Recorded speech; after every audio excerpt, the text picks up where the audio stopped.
This section is on section 1.8, which discusses three-dimensional figures. And the previous section, section 1.6 that we talked about, we discussed the types of polygons, regular, irregular, convex, concave polygons, and how to find area and perimeter, or even circumference, if we're talking about a circle. In this section, we're going to talk about the 3D figures, and how to calculate surface areas, volumes, and even how to tell if a three-dimensional figure is a type of polyhedra or not. Alright, so the first part of this section talks about polyhedrons. Basically a solid with all flat surfaces that encloses a single region of space that is called a polyhedron. Each of those flat surfaces of the polyhedron, those are called faces, are polygons. The line segments where the faces intersect, those are called edges, and the point at which three or more edges intersect, that's called a vertex. So very similar to polygons that where the segments meet, those were called vertices. In 3D, in polyhedron, that's where the edges intersect, three or more edges intersect. That's a vertex. So it's important to know each flat surface is a face, is a polygon, where the line segments intersect, where the faces intersect, those are edges, and then the point where three or more edges intersect, that is a vertex. There are many types of polyhedrons and counterexamples that aren't polyhedrons. A polyhedron could be a prism with two parallel congruent faces called bases, connected by various quadrilateral or parallelogram faces. And even a pyramid is a polyhedron that has a polygonal base and three or more triangular faces that meet at a common vertex. Those are different types of polyhedrons. We'll talk about a few more in a little bit. But some counterexamples that aren't polyhedrons is a cylinder. A cylinder is a solid with congruent parallel circular bases connected by a curved surface. The reason it's not a polyhedron is for this fact right here. The bases are circular. A circle is not a type of polygon. Okay? A polygon has a certain number of sides. A circle, however, does not. It's just a circle. A cone is a solid with a circular base connected by a curved surface to a single vertex. This is not a polyhedron for two reasons. If I could get the pen here. Because if we were to unravel this top part of the cone, it would have a circular edge. Same thing with the base. And a sphere is a set of points in space that are the same distance from a given point. And a sphere basically breaks all the rules of polyhedrons. It has no faces, no edges, and no vertices. So those are the polyhedrons and examples that are not polyhedrons. Basically, polyhedrons, or polyhedra, plural, are named by the shape of their bases. Okay, so if the base is a pentagon, then it's named by that shape. A regular polyhedron is a polyhedra in which all of its faces are regular, congruent polygons, and all of the edges are congruent. So, regular polyhedron, similar to regular polygons, a regular polyhedron is a three-dimensional shape where all of its faces are regular congruent polygons and all of the edges are congruent. There are exactly 5 types of regular polyhedra. Those are called Platonic solids because the philosopher Plato used them extensively, very extensively. And these are the 5 types of Platonic solids. We have the tetrahedron. A tetrahedron is a regular polyhedra that has 4 equilateral triangular faces. A hexahedron, or a cube, has 6 square faces. This is pretty much the example of a die. The octahedron has 8 equilateral triangular faces. A dodecahedron has 12 regular pentagonal faces. And the icosahedron has 20 equilateral triangular faces. If any of you play Magic the Gathering or Dungeons and Dragons, you might be familiar with these types of regular polyhedron. Is my assumption that, or assertion, or from what I gather in D&D, you have a 20-sided die. The higher the number you roll, the better the outcome. The lower the number you roll, the worse the outcome.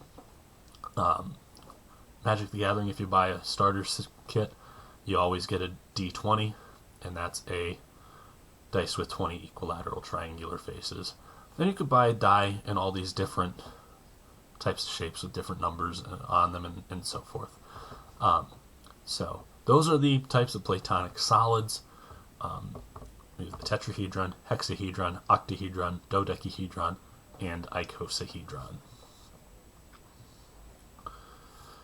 Surface area is a two-dimensional measurement of the surface of a solid figure.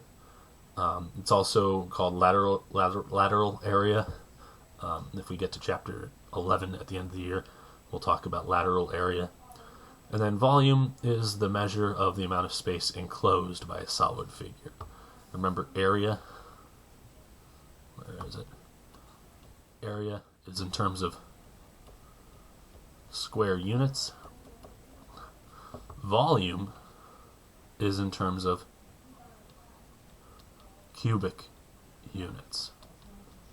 Okay? So surface area, think square units. Volume is cubic units. Some formulas here for surface area and volume. If we have a prism here, the surface area, all right, T is the surface area here. That is the perimeter times the height plus twice the area of the bases. So find the perimeter of the base, multiply it by the height. That will give you part of the surface area, and then take the area of the bases and double it. The volume of a prism is going to be base times height. The area of the base times the height. A regular pyramid, its area is going to be 1/2 the perimeter of the base times the slant height plus the area of the base. And the volume of a regular pyramid is 1/3 the area of the base times height. Cylinder, the total surface area is 2 pi r h plus 2 pi r squared. This right here gets you the area of the quadrilateral that's formed, that you rotate it around these circular bases, and then you have to find the area of the bases individually. So 2 pi r h plus 2 pi r squared, and the volume is going to be pi r squared h, basically the area formula times the height. For a cone, the total surface area is pi r l plus pi r squared, pi times the radius of the base times the slant height plus the area of the base, which is pi r squared. And for the volume, that's going to be 1/3 pi r squared h. R is the radius, h is the height, not the slant height. That's the height of the cone there. And for a sphere, the total surface area is 4 pi r squared, and the volume is 4/3 pi r cubed. And you probably have some sort of familiarity with a few of these formulas. If not, we will definitely work with them throughout the course of the next few days. So first, determine whether the solid is a polyhedron, then identify the solid. If it is a polyhedron, name the bases, faces, edges, and vertices. So first off, if it is a polyhedron, all the faces have to be polygonal. Okay? In this particular example here, every single face is a polygon. So this is a polyhedron. Okay, well, what type of polyhedron is it? Well, it has a rectangular base, all has rectangular bases, and it has a height. So this here is going to be a rectangular prism.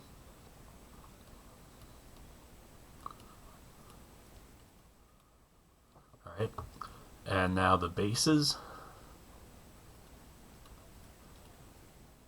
you could think of as the bottom and top part of this box. So one of the bases is going to be ABDC and EFHG. Right, the faces are the other four.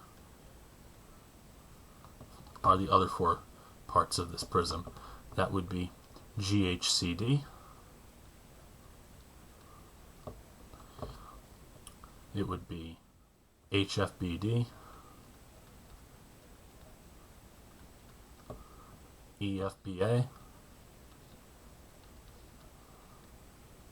and GEAC.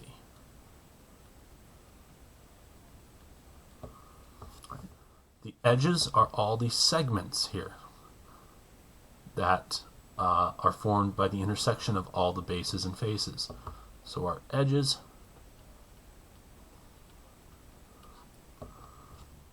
are segments such as segment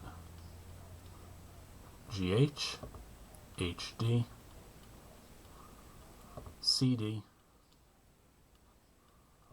GC.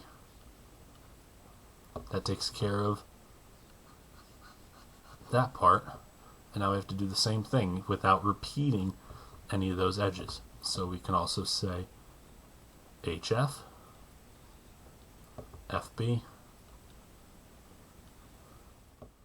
BD, and we don't have to say HD again because we already have it. So that takes care of this face. Now let's look at the back face. That's going to be EF. We already have FB, so we can say AB.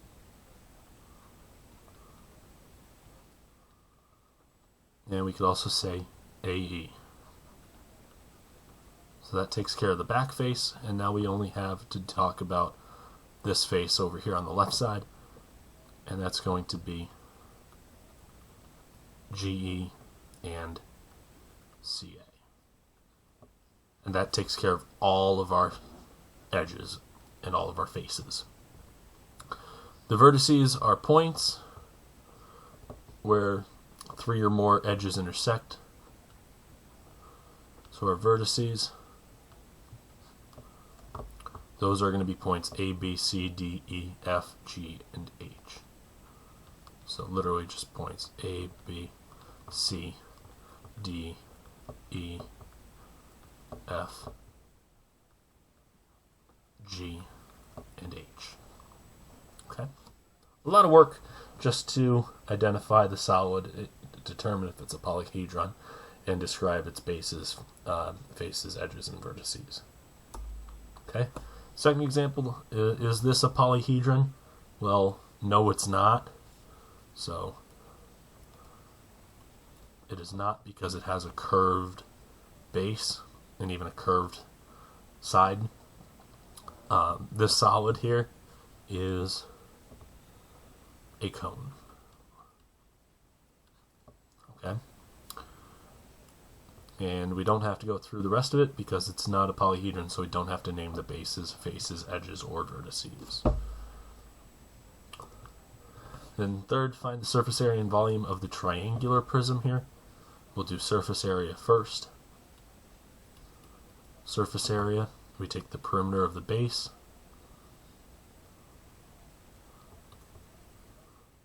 multiply it by the height, and then add twice the area of the base.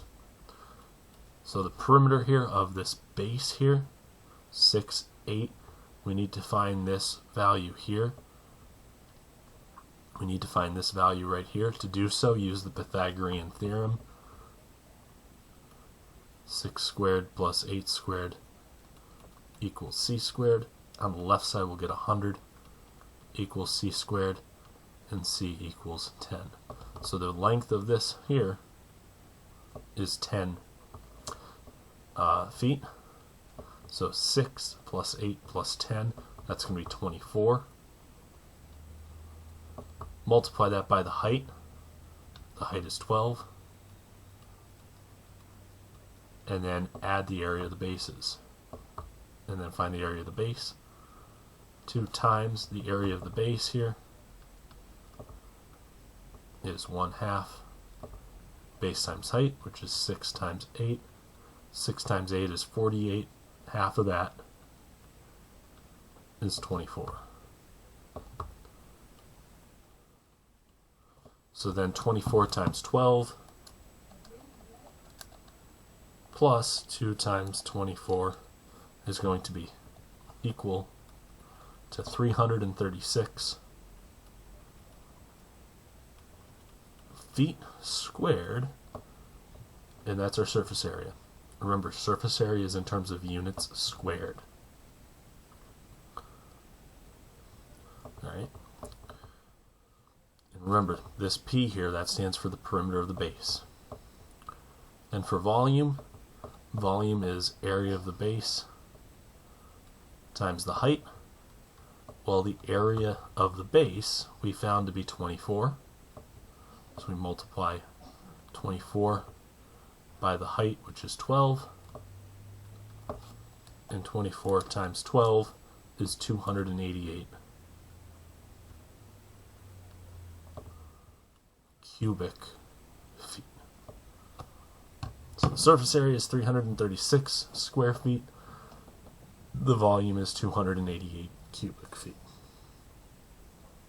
Okay, so basically, when you're finding surface area and volume for these types of figures, these polyhedrons, prisms, cones, and stuff, go back and reference these formulas. Right? They might be useful to you guys. Right? You might have to, reference whatever it is for a rectangular pyramid, a cylinder, cone, sphere, or a prism, and use the appropriate formulas. Okay. So that's the section 1.8 on three-dimensional figures. There's nothing really much more to it. It's a lot of formulas and knowing when to use what formula when, and definition based, because we have